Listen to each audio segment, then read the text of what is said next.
Hello, good morning. My name is Kate, and I am the Interfaith Coordinator for Islamic Networks Group. We work to combat stereotypes and misconceptions against American Muslims through education and interfaith dialogue. One of the ways we do this is through the Know Your Neighbor Multi-Faith Encounters campaign. Know Your Neighbor launched in 2015 at the White House as a White House initiative, and since then has grown to include over 51 interfaith organizations across 35 different states, and they represent a wide and diverse group of voices within the interfaith world. So today we are here to talk about Ramadan, which is an incredibly important time for Muslim Americans, and it's a great opportunity for interfaith engagement. So we have representatives from Islamic Networks Group, Shoulder to Shoulder, Council on American Islamic Relations, and Seven Fast. So during this webinar, I encourage any audience members to submit their questions into the Q&A category. We'd love to talk with you and answer any of your questions, and also use the chat room to share your stories and experiences during this time with us.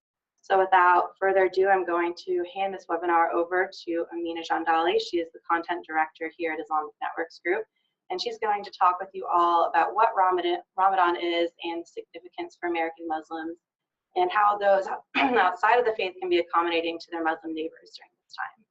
So, Amina.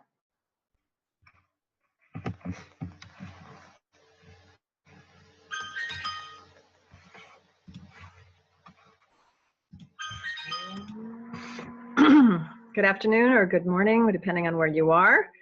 I'm going to be talking about how Ramadan works and how to interact with your Muslim students or Muslim employees. So I'm going to start with a very brief introduction about the religion of Islam. And Muslims view Islam as a religion that teaches ultimately the cultivation of excellent moral character, as well as a set of values that focus on promoting life, liberty, equality, and justice. Many of these values are common to all religious traditions, such as respecting the earth, caring compassion for those who are less fortunate, seeking knowledge, honesty, and striving to make this world a better place. Generally, Islam can be broken down into three distinct parts: beliefs, practices, and then the importance of cultivating good character. Under the beliefs, there are 6 major beliefs that have a lot in common with the other Abrahamic faiths, Judaism and Christianity, including a divine being or God, angels as another type of creation, including the angel Gabriel, who is believed to have brought revelation to the prophets, many of whom are the same as the names you'll find in the Bible, such as Noah, Abraham, Moses, Jesus, and Muhammad, who is considered to be the last prophet. Some of these prophets received holy books, such as the Torah or the Psalms, and of course the Quran. And then the belief in an afterlife with heaven or hell as the ultimate reward for living a good life. And then the last belief is one that is common to many faiths, the idea that everything that happens is part of God's divine plan. Hand in hand with beliefs are a set of practices that are generally referred to as the 5 pillars of Islam. The first of which is more of a creed, the belief in one God and that Muhammad is the last messenger, praying 5 times a day, giving charity once a year, fasting in Ramadan, and going on a pilgrimage to Mecca. So we're going to focus here today on fasting in Ramadan. And just to kind of explain what Ramadan is, it is the month in which the Quran was first revealed through the angel Gabriel to the Prophet Muhammad. It is ultimately a month of fasting and extra worship. And it is also a highly communal time of year when people get together to break the fast, to go to the mosque, and you see people that you may not see throughout the year in Ramadan. It is the name of the 9th lunar month in the Islamic calendar, and it lasts either 29 or 30 days. Ramadan is part of the Islamic calendar, which is referred to as the Hijri calendar, named after the term Hijra in Arabic, which is in commemoration of the migration of the early Muslims to Medina in the year 622. So that is the starting date for that calendar. Because it is a lunar calendar, it actually begins each month and ends each month with the new moon. And it is 11 days shorter than the solar calendar, so it actually moves earlier 11 days each year. So this year it's going to fall on May 27th and end on June 25th. The goals of fasting are multiple. They include drawing closer to God, building one's willpower, feeling compassion with those who are less fortunate, who do not have enough food and drink throughout the year. It's a time to reflect on oneself and to try to really improve any aspects of one's character that are found lacking. And it's a very communal time to strengthen relations with family, with relatives, and with friends. The fast itself is a fast during the daytime, so it begins before even dawn and it ends at sunset. And this begins and ends every day for 29 or 30 days. And it is, the requirement is that one should be an adult. And basically the fast includes refraining from food, drink, and any kind of intimacy during the sunlit hours. So depending on what time of the year it is, the fast can last from 12 to 16 hours, depending on what part of the world one lives in.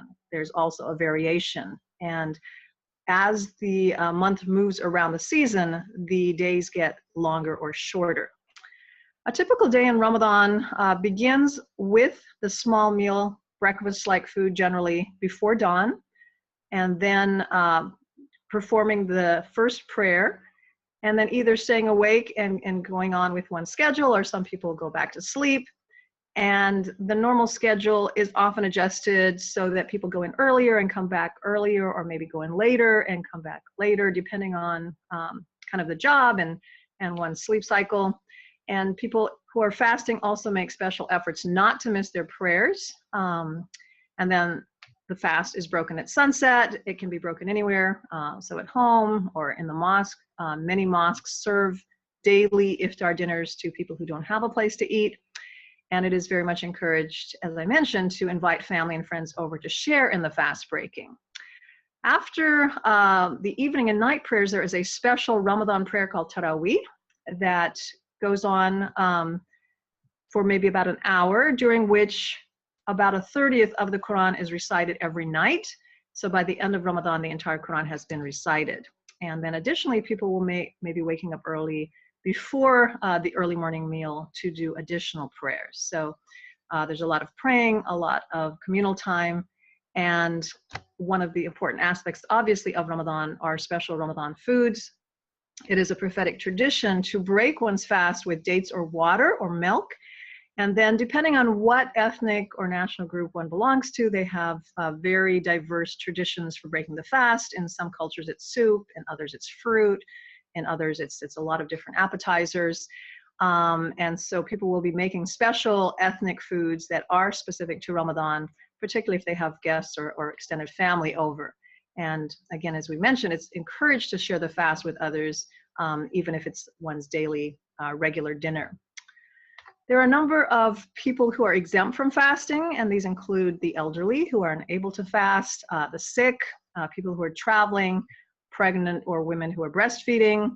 And people in those categories can make up the fast if they are able to by fasting at a later date, if they were sick during Ramadan. If they are unable to make it up, someone who is elderly, then they can feed the poor with the equivalence of all of the days that they missed. And children are not required to fast, but often begin even before they're required to, at around age of 9 or 10. At the end of Ramadan is a holiday that basically celebrates the conclusion of the fasting month. It's called the Festival of Breaking the Fast, or Eid al-Fitr, and it follows the last day of Ramadan. So again, people will sight the moon to determine when that falls. The celebration begins with special prayers in the morning. Children will often receive new clothing the night before, and then the day of, they will receive money or gifts.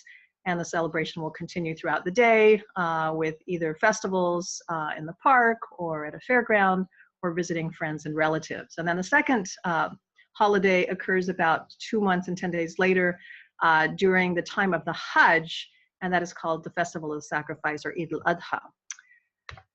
So I'm going to talk a little bit about accommodating one's fasting employees or students. For employees, they may request an adjustment to their schedules, as I mentioned previously, either coming in earlier or coming in later, depending on if they want to sleep in or if they feel more rigorous in the morning. So they may ask for that. Additionally, if there are lunch meetings, fasting employees are fine with attending, but they just will not eat, and so it's important to know that ahead of time. Some employees, particularly if there are a number of them in the company, may want to host an iftar or a breaking fast dinner for their coworkers. And they also may want to take off the last 10 days of Ramadan using their floating holidays to spend more time in worship, and that is considered a especially important time in the month of Ramadan. In terms of fasting Muslim students, again, as I previously mentioned, while they are not required to fast before reaching the age of puberty, so around 11, 12, 13, you do find that sometimes young children want to fast to emulate their parents or their siblings if the whole family is fasting. And additionally, they may be going with their parents to the mosque for night prayers. And so if they are fasting and attending the night prayers, they may not have the same level of energy. And it's important to just be aware of that. So some of the best ways to really accommodate any fasting students in the school would be to be inclusive by announcing the start date of Ramadan in the school newsletter and allowing any fasting students to spend their lunchtime in the library or the computer lab, be excused from any kind of strenuous activities in PE, such as running the mile. If they're younger and there's parties going on at that time of year, which this year it'll be in May, allowing them to really save those treats to take them home and eat them later. If they show an interest in explaining Ramadan to the class, they should be encouraged to, and Muslim parents can also present. So this year, the first holiday is actually going to fall outside of school time. It's going to be the end of June, but the second holiday will actually be in September, and in coming years, the first holiday, the Festival of Breaking the Fast, will be following during the school year, and so it's important to remember in terms of all holidays is that it should be a balanced academic treatment of all holidays throughout the school year so that every child in the classroom feels included, feels like their holiday is being recognized and celebrated. And so here again, one can ask the parent to come in, or the teacher can do a brief overview about the holidays. If the student feels comfortable doing that, they can share about some of the presents or just describing the holidays. And the term that means happy holidays in Arabic is Eid Mubarak. We actually have at ING a Ramadan and Eid arts and crafts kit that can be ordered by just mailing us at ing.org, mail at ing.org, and enclosing $5 just for shipping and handling. And we're happy to mail you this kit. And it is for kids in elementary schools that includes scripts about describing Ramadan and the holiday, as well as teaching materials for the upper grades, coloring activities for the younger grades, and art projects, songs, and lunar activities for all the grades. So that is something that can be used as a resource for presenting about Islam in the classroom. So I'm going to stop here, and thank you so much for your viewing. Thank you, Amina. So Amina talked a lot about the significance of Ramadan for American Muslims and ways that others can be accommodating during this time, especially teachers and employers. So now I'm going to pass it over to Faizan, who represents Council on American Islamic Relations for St. Louis. And he is going to talk a bit about what they do with their open houses and open mosques in this time. Hello, everybody. First of all, thank you so much for allowing me to come and present on this panel here today. I'm sorry, I'm actually out of the office right now, so that's why I'm wearing this hat and I'm in a car right now. But Ramadan is an amazing opportunity. It's an opportunity for people of all faiths to come together in order to participate in the breaking of the fast meal. And Ramadan by its very nature, because people are fasting and then open their fast at the end of sunset, it allows for communities to come together and experience in this particular tradition. So at CARE Missouri, we actually do this as an annual program. We call the program Sharing Ramadan. And the idea of the program is that we work with our local Islamic centers here in the greater St. Louis area, sometimes 5 Islamic centers, sometimes just 3 or 2. And what they do is they invite their friends, neighbors, coworkers, relatives to come to their Islamic center to get a guided tour of the building and then to participate in the breaking of the fast meal. Typically, these events bring in literally hundreds of people. The largest group we've had with about 600 guests came a particular year. What's interesting is that what we do is we encourage the Muslim community to invite their friends, their coworkers, and their neighbors. So it's not just a general invitation that's put in the newspaper or general media, but rather we make invitation cards, we give it to the congregation, and we ask them, okay, you obviously have friends, neighbors, coworkers, invite them to come to the Islamic Center to participate in this meal. When their guests come, each of the Muslim who invites somebody to come, they'll be part of their host, and they get, number one, a guide tour of the Islamic Center. So they see the prayer hall, they'll see the place where people make wudu, the ablution for the prayer. They'll see if the Islamic Center has a library or if it has a school or any other addition. They get those tours. We also do what are called breakout sessions. So what we like to do is, rather than having one large session where everybody in the community comes and sits down and you have like the imam or somebody speak, rather we break people into groups of about 15 to 20 people. We put them in classrooms or different parts of the center, and we do more private one-on-one conversations. And by doing so, people feel a little less intense, and then people are more comfortable asking questions and really getting involved in the discussion. Typically, it's also a festive atmosphere, so we'll have like tables that do henna, temporary tattoo arts. People will try on Islamic clothing and they can take their photo with it. There's a TV screen that shows the Hajj, which is the pilgrimage that Muslims make once a year, and then people can see that on television, along with other sort of activities that happen. Once sun sets, the group then breaks the fast by eating dates, and somebody will explain what that is. They get to witness the sunset prayer, and then they get to enjoy an international dinner. So that's one aspect of what we do, and it seems to be very fun because it allows the Muslim community to really invite their circle of friends and people that they know to come to their center. A second activity that we do throughout the month is this is more of a media push that some groups can do if they have connection with the media. But what we do is we make Ramadan media packets. So before Ramadan, we'll go through the Muslim community and we'll get different stories from the Muslim community. So let's say it's somebody who just converted to Islam and it's their first time fasting. We put that in the media packet. Or if there's a refugee family that just came from, let's say, Syria to the United States, we put their contact information in that packet, and then we send that to local media. What that does, it allows the local media to then speak to these individuals on a one-on-one basis and then bring their stories to light during the month of Ramadan, which is something very unique, very interesting. There's one story we had of a biker. He's a convert to Islam, he's a biker, and he would actually like go on these long road trips. So the media then followed him, and he was fasting while doing these trips. Very interesting story. So that's another aspect of what we do. So the larger community is learning about Ramadan, but they're learning it from the human perspective rather than just learning it from, sort of we fast from this time to this time and this is how it goes. So they're just some of the activities and programs that we do during the month of Ramadan. Do people have questions or any thoughts about that? I think that was really helpful, Faizan. Are there any ways that people in your area can hear about the day's events or ways to be involved within the community? Yes, so if you're in the Greater St. Louis area, you can hear it obviously on social media. It's also on our caremissouri.org. You should be able to look at the local newspapers. So if you look at the St. Louis Post-Dispatch or the Riverfront Times, a lot of the events are going to be on there as well. So if you're in the Greater St. Louis area, either social media, our website, or the local newspaper, and you should see the events there. Thank you, Faizan.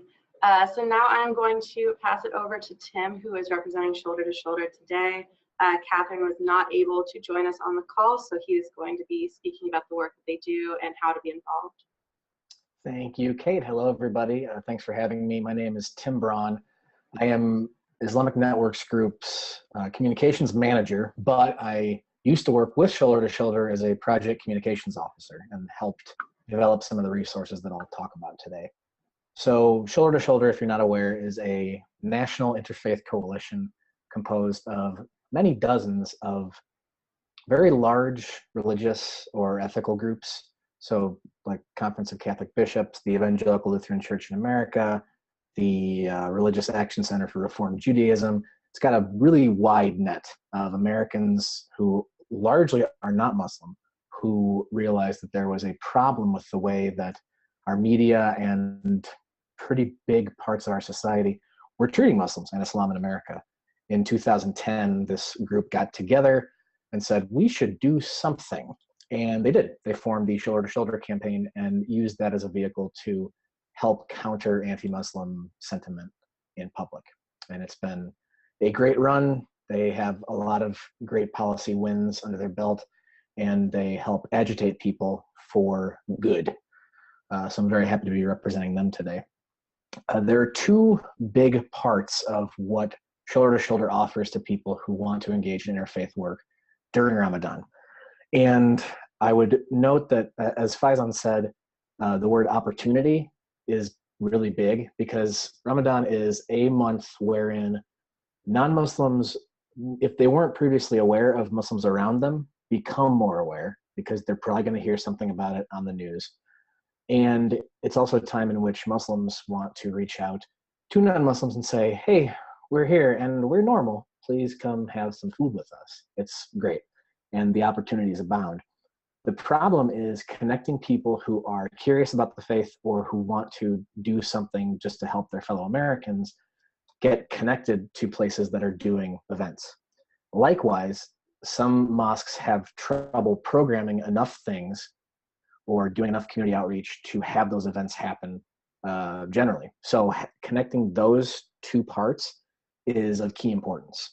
Luckily, Shoulder to Shoulder campaign and DoSomething.org have partnered with the Muslim Youth of North America and the Muslim Student Associations to create a new tool that's an information gathering tool to help connect people with mosques in their area that want to do things. So, and this is included in the resources that Kate will send to the group after the webinar, but they've built a form online where prospective mosque employees or members can go and fill in information. Say, our mosque is in Bridgeview, Montana. I'm sure there's a Bridgeview, Montana somewhere. Our mosque is in Bridgeview, Montana. We're really, really interested in having local people come to our mosque during Ramadan. Can you help us get the word out? And here's the people that you need to talk to at our location to make that happen. So this is pulled into a space where we can get their events or desire events in front of malls. Once that information has been, digested and turned into a promotable product, it'll work to connect other people to those events. Hey, local Lutheran association in your town really, really wants to do an iftar event, but maybe their mosque is really small. They can't host it. You happen to have a big space. Would you like to host it? And trying to figure out where things can wider footprint of dialogue and friendship, and most importantly, food.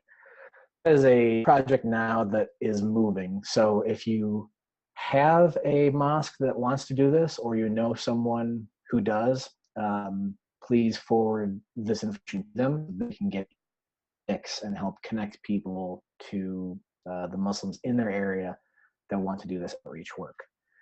Importantly, this could provide that extra bandwidth that a mosque would need to put on an event, because sometimes have a lot of job responsibilities, and the overall infrastructure for American Muslim institutions isn't as robust as its Christian counterparts, for instance. So having, say, the local Lutheran church provide a little bit more bandwidth could really help events like this kick off and reach a much wider audience than they would otherwise. So that's super exciting. The other resource I'd like to take you all to is Shoulder to Shoulder's How to Host an Interfaith Iftar Party Guide, which you can find online. This will be included in the stuff that Kate sends out, but it's a step-by-step look at how, if you are working for a mosque, you can help put one of these on, or if you are just part of the local Interfaith Alliance group in your town, you can help put it on. But it's tips, practical considerations, things that are practical that you might not have thought about, how to avoid problems, how to make sure that you think of everything, and how to structure the event so that it's not just about coming together to eat, but also coming together to exchange what it means to live in that town, or what it is to live in America as, say, a Muslim or a Catholic or an atheist, and have the kinds of conversations that can really change perceptions, not just of American Muslims, but also vice versa, change how we think about each other just as people, which is terribly important in an era when division and disunity seems to run the headlines. So between those two things, bringing people to the events that are happening in their area or helping them plan those very events is part of what Shoulder to Shoulder can provide during Ramadan and beyond. So I encourage you to check those resources out, and you should get those sometime after we wrap. Thank you. Thank you, Tim. So now we are going to hand it over to Jeff. Jeff represents 7Fast and has some really cool ways for you to connect with interfaith events and Ramadan events in this time period. So I'm going to allow him to talk about his work. All right, am I unmuted? Thumbs up on that? Okay, awesome. So 7Fast is something that my wife and I just decided to start doing a couple of years ago. My wife was a blip on the media radar for about 40 days during Lent. One year she was wearing hijab. She was on CNN, did an interview. It was kind of ridiculous stuff. And through that, we met Basil Ritchie, who was doing Muslims for Lent on social media. And we sat down with him and Selma, who was doing that with him, and asked them how could we respond as a non-Muslim community, as a Christian community, to their show of solidarity to Christians. And so we came up with an idea that was fine, but it wasn't great, called 7Fast, and it was on July 7th of 2015, 7/7, hence the name 7Fast. And we decided that we were going to essentially invite people to invite Muslim communities to host an interfaith iftar event on that day, and invite non-Muslim communities to go break fast with Muslims on that day, for 3 reasons: to publicly show solidarity with American Muslims, to raise money for Syrian refugees, and to get non-Muslims engaging in relationships with Muslims, because we believe that information doesn't transform human hearts, but relationships almost always do. So that was the idea, and it was fine. Like I said, there were about 4 events that first year. And last year, we decided that we were not going to try and be event-based or have it be focused on what we wanted to do, but rather to just promote any interfaith iftar that is happening throughout the country. So we've created with our website, 7fast.com, it's a resource for Muslim communities to promote those events, just like what Tim was talking about that Shoulder to Shoulder is doing. This year, so far, we have about 70 on our website that are happening, which is really cool. We're really excited just to have that as a space where both Muslims can come and say, hey, we're doing something, and fill out a form. And also non-Muslims can come and just click on their state and find out what's happening around them. So we have 23 states plus DC represented right now. We want 50, but that's part of what I like about what Tim is doing, or what Shoulder to Shoulder is doing rather, because part of the issue is trying to help Muslim communities even figure out how to do that in places like Montana, Idaho, places that need to have these engaging opportunities that aren't actually doing them. So the way that we find out about iftars is we use Google. We also reach out to Islamic centers and other organizations and individuals to find out what they're planning. And we just create that database with Eventbrite pages and links to emails or ways for people to RSVP to events. And then we network with Christian communities to help promote 7Fast in a variety of places. I wrote an article this year in Outreach magazine, which is an evangelical magazine, because I want evangelicals to be engaging in these conversations because they are avoiding them. The Mennonite Church USA, Shoulder to Shoulder are all just kind of examples of partnerships that we have. And we obviously use social media to help promote what we're doing. So essentially our goal is to create a connecting point for Muslim communities and non-Muslim communities during Ramadan, not to create a special event, but to celebrate all of the ways Muslims through the U.S. are already seeking to engage their neighbors in conversations and relationships. And sorry about that. That's my kids. I'm a stay-at-home dad too, so I have a lot of things going on. Hey guys, can you be quiet? Thank you. All right. Resources for hosting an iftar. CARE has excellent resources on their website. Shoulder to Shoulder, like Tim said, has excellent resources. We have a link from our website if people are wanting to know how to do an effective iftar. One of the cool things that happened the first year in Peoria, Illinois, when we were starting this, is our friend Neelam. She basically went to the leaders of her mosque with us, and she essentially demanded that they make an iftar happen on July 7th. And she paid they paid for everything. Said there was no limit for how many people can come. They'll cover the cost. This needs to happen.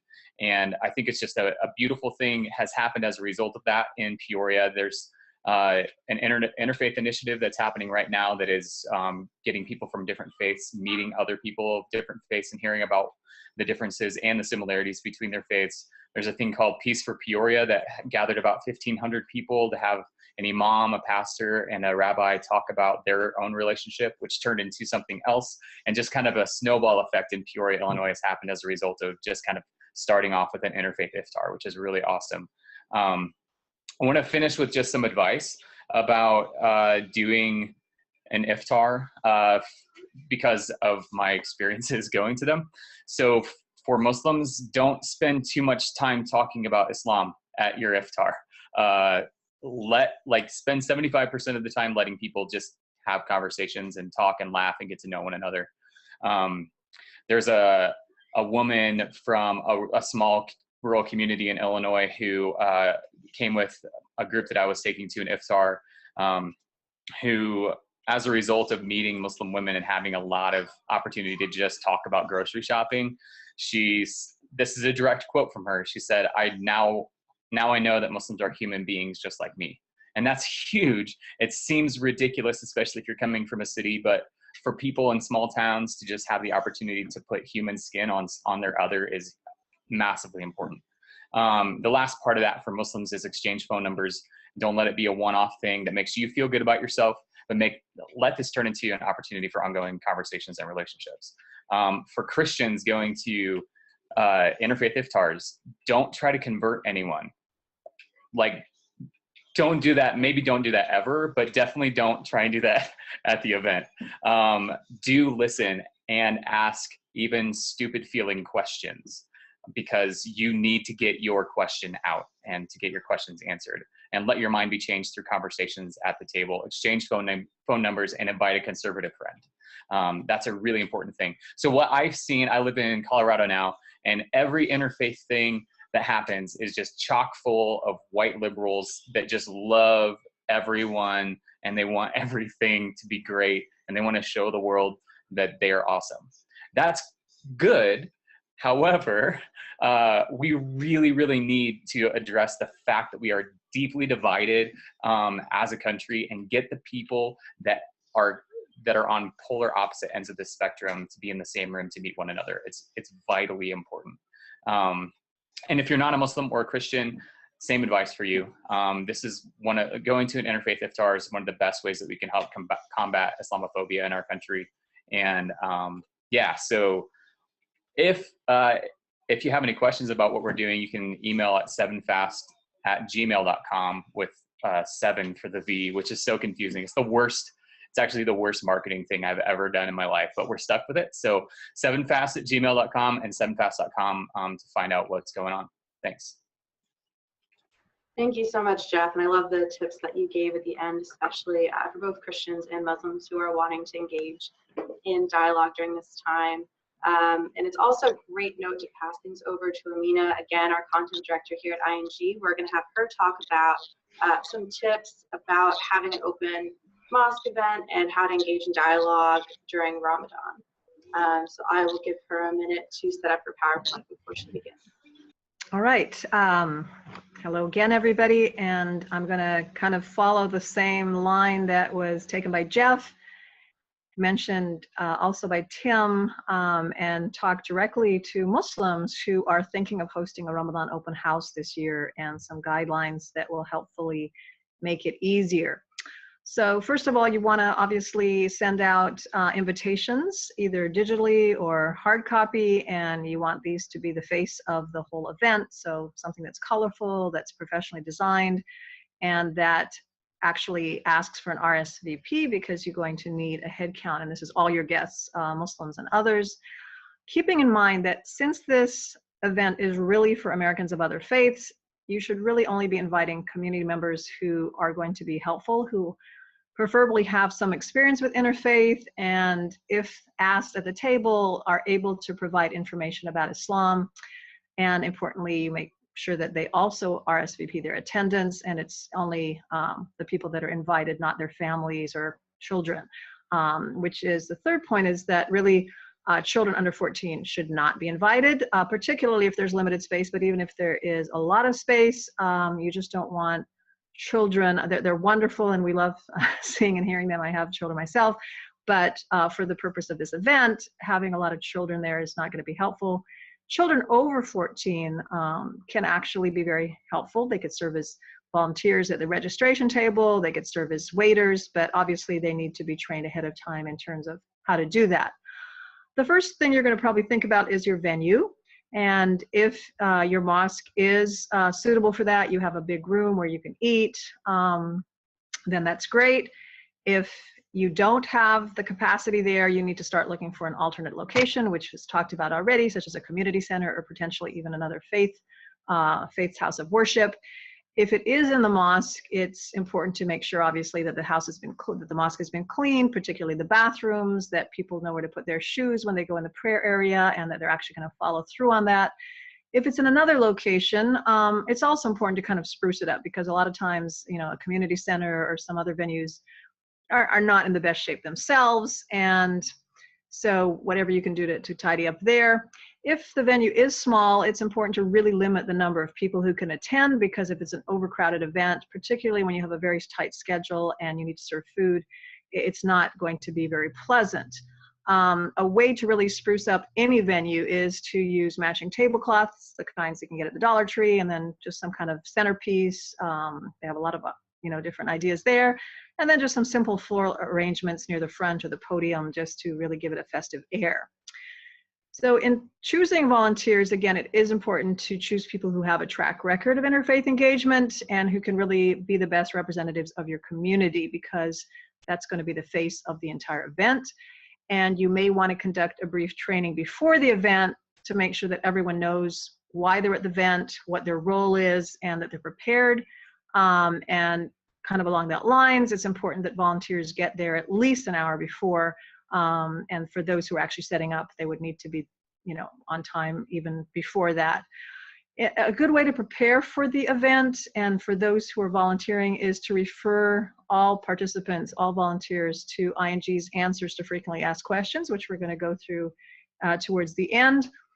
And part of those volunteers can also serve specifically as greeters, where their only job is to greet guests at the door and then guide them to their tables if there's going to be assigned tables, and then act as their host throughout the evening if you have that number of volunteers, so they can really be there to serve them. They should obviously dress professionally, have some kind of name tags or designation so that they're easily identified, preferably all wearing the same name tags, or maybe a certain type of color that everyone's wearing.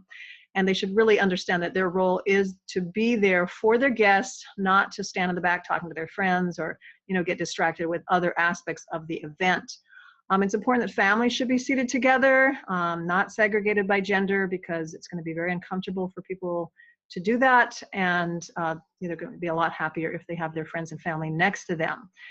If there is a limited amount of space, it's important, obviously, that guests have the first seating preferences. In terms of food service, choosing a good caterer is also as important as choosing a good venue. So it shouldn't be, the first time you've ever used this person, you're trying them out. It should be someone that's been well tested, and they are known for their quality of food as well as their generosity in portions in the event that more people, show up, or people are taking bigger servings.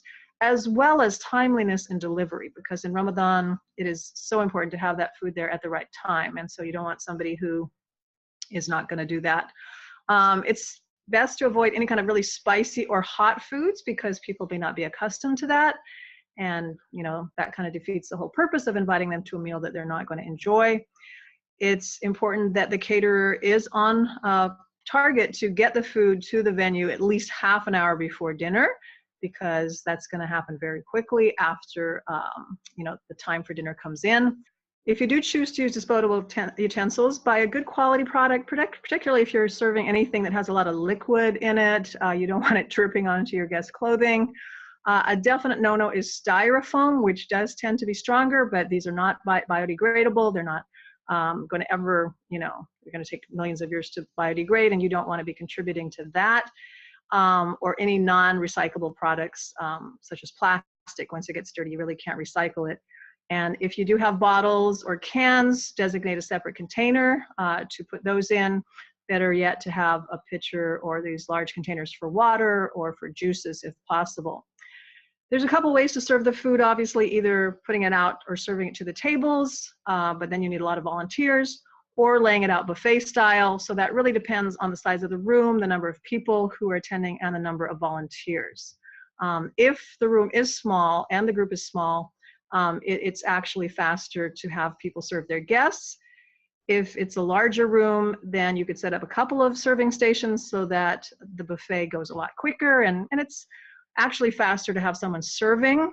If they are serving the food, again, it's important to train them how to serve food neatly, where they're not just slopping it on the plates. And it's easier if you use divided plates where you have a slot for each of the different food types. It's important that guests go first, even though the Muslims are fasting. The guests are there and they have the first priority. And if the food runs out, then the guests should definitely be the ones to eat. The program should be brief and concise because people are there, as was mentioned previously, to get to know each other, to talk. And it's important also to begin and end on time because there is a very short window of time before the fast breaking kicks in.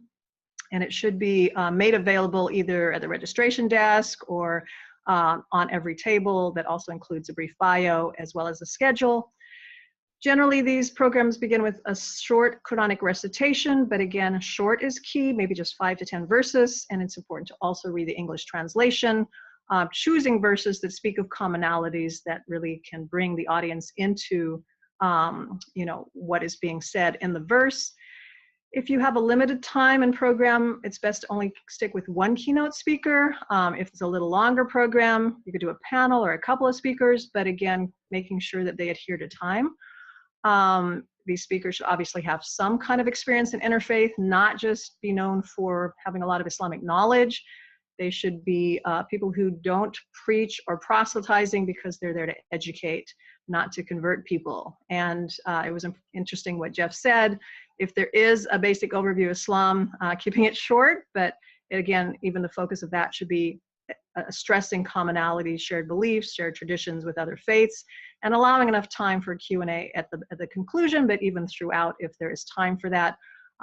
Again, in answering questions, the idea is creating understanding. It's not important that you provide every single detail to an answer of a question, and any question should be respected, not treated as inappropriate or insulting, and responded to likewise.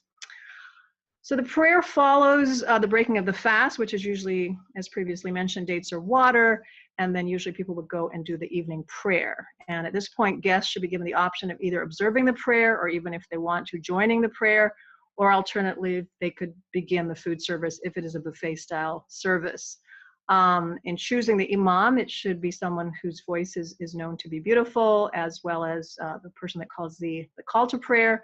And again, the imam should be made aware that time is important, not to recite the chapter that has, 200 verses in it, choosing the smaller verses. If the mosque that you're praying in has a separate prayer area for women that is in a different room or behind a curtain, we really do recommend that everyone prays in the same space, because particularly if people want to join in the prayer, it becomes a contentious issue that will really divert from the entire purpose of the program if the women are again separated. And then finally, if you do choose to give your guests handouts, be sure that they are again, non-proselytizing. If they in any way don't fit that requirement, then it's better not to distribute anything. And obviously anything that disparages other faiths or has too many details is also not going to be suitable. You also might want to include some kind of evaluation forms for the event, particularly if it's your first event, that people can fill out either at the table or the registration table so that you can improve for the next time. And you also may want to have a sign-up sheet at the registration desk that includes people's email or phone number so that if there's future events that you can easily contact them. You want to obviously conclude any event with thanking the guests, thanking the speakers, and even offering them a small gift that shows your appreciation. And we do have a couple of resources that will help with the open houses. We are putting up our kind of premier presentation that is an overview about Muslims and their faith. We'll be putting it online and people will be able to access this in SlideShare. It covers basic terminology, demographics, as well as major beliefs and practices and other interesting facts about American Muslims. We also have, as I previously mentioned, answers to over 100 questions about Islam and Muslims, just general questions. And we also have specific questions about Sharia and its application in the United States, questions about ISIS, and questions about Islamophobia. So all of these are online at the links that we have on this page.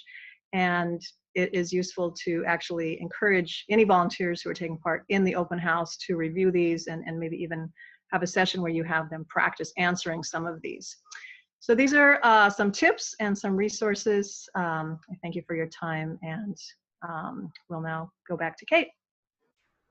Thank you, Amina.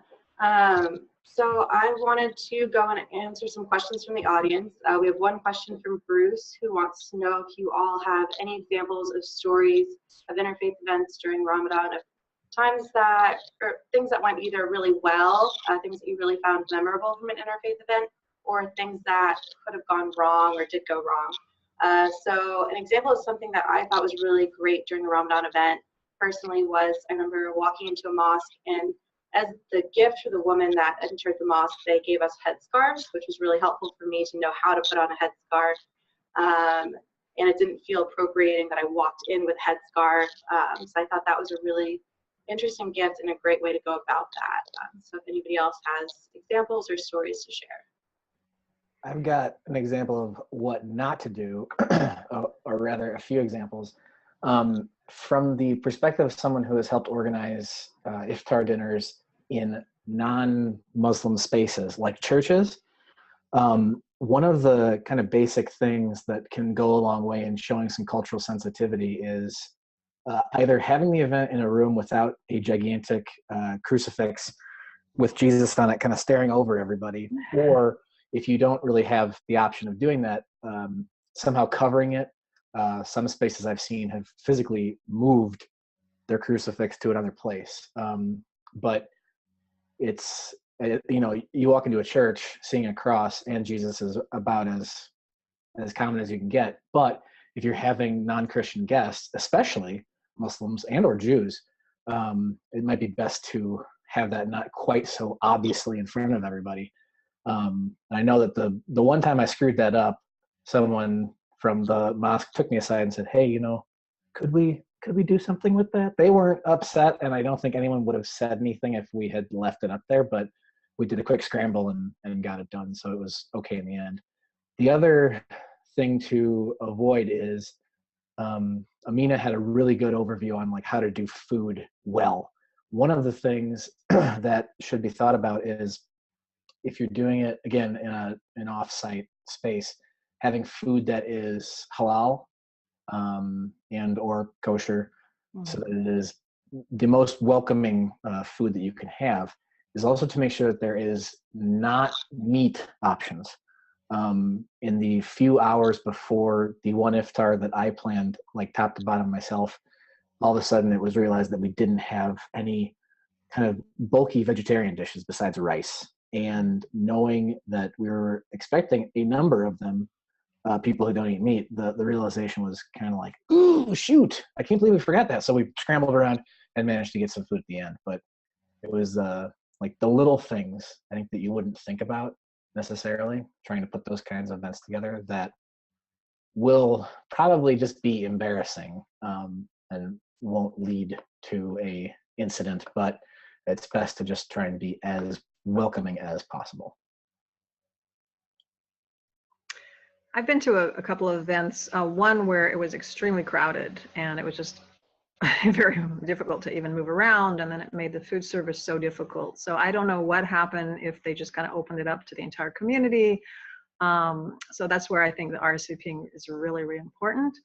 The other thing is the children. They can really, I love children again, but if they're running around and if there are going to be children, there's going to be children, it's best to get a babysitter, have a separate room for them, have them maybe serve pizza in the room, but having them particularly if it's a small space, just kind of changes the whole orientation of the event. So accommodating children if there are, and making sure they have a space.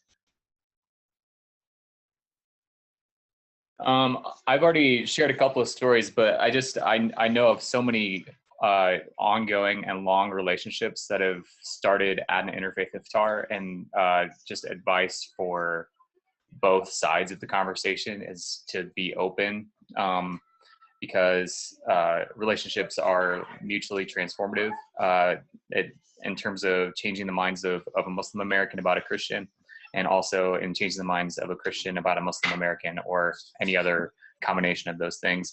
And I think it is Ramadan has just proven to be such a beautiful time to break down a lot of barriers and to create spaces for peace. And